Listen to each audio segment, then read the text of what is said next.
The question here, are some pet products, which are sold in thousands of stores, harming and sometimes even killing cats and dogs? Investigative reporter Joel Grover has uncovered some alarming evidence, and tonight he's here with it. Joel. Well, Paul and Colleen, we're talking about these products which are sold in major supermarkets and pet supply stores. They're meant to get rid of fleas and ticks on your pets. But we've been looking closely through government data and have found thousands of reported pet illnesses and deaths that are linked to these kinds of products.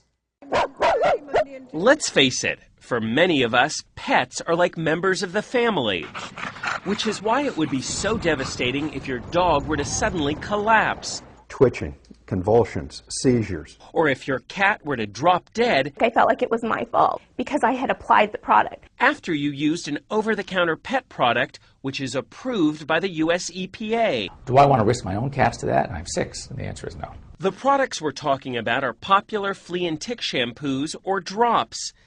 They're sold by different companies under different names, but they all contain the same type of pesticide, called pyrethrins, or the synthetic versions known as pyrethroids.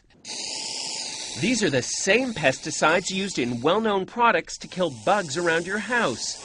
Is this completely safe? Yeah.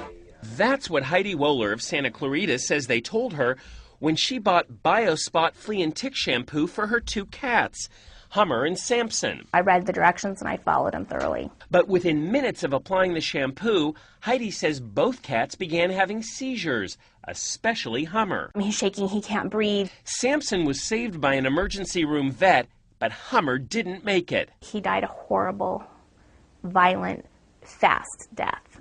This is not an isolated case.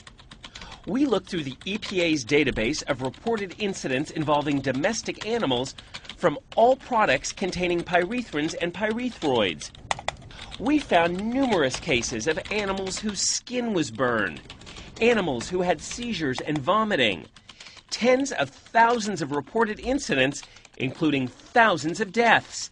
Even the EPA admits it's not sure how many thousands of animals have been harmed by these pesticides. If they're on the shelf in a grocery store or a drugstore, you assume that that's been tested and is fine. But things weren't fine when Rich Parsons of La Quinta applied Hart's flea and tick drops to his dog Duffy. They contain a pyrethroid called phenothryn.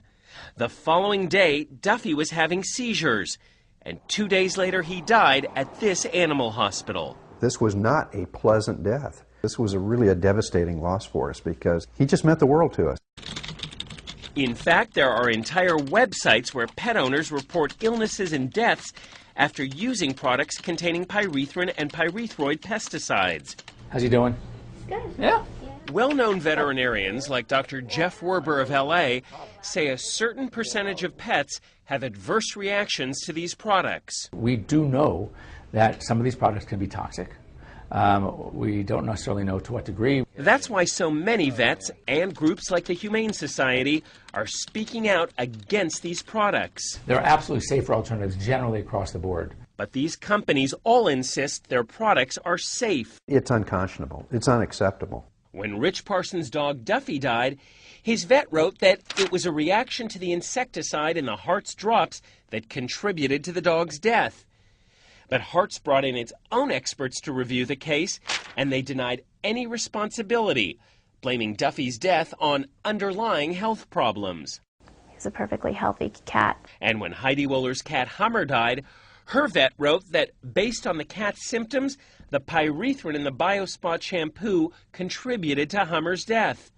BioSpot paid for an autopsy, which we asked Dr. Werber to interpret. Is it possible the shampoo contributed to this cat's death? I think it's highly likely there was a contributory factor to this product and this cat's demise. It needs to be taken off the market. Still, BioSpot's parent company told Heidi in a letter, "We don't believe Hummer's death was a result of using our product."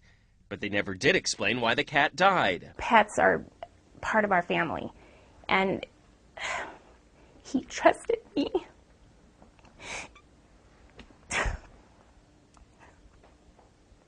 So I, in turn, tried to do my best, and I trusted the product. The U.S. EPA tells us it has now begun a major review of these flea and tick products to make sure they're really safe. The EPA could end up taking action, such as requiring new labeling or even pulling certain products from the market. As for the companies in our story, they all claim their products are safe when used as directed.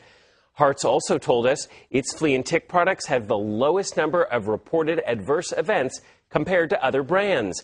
And Sargent says it is constantly looking for ways to improve the safety of our products. You can read the full statements from these companies on our website, nbcla.com.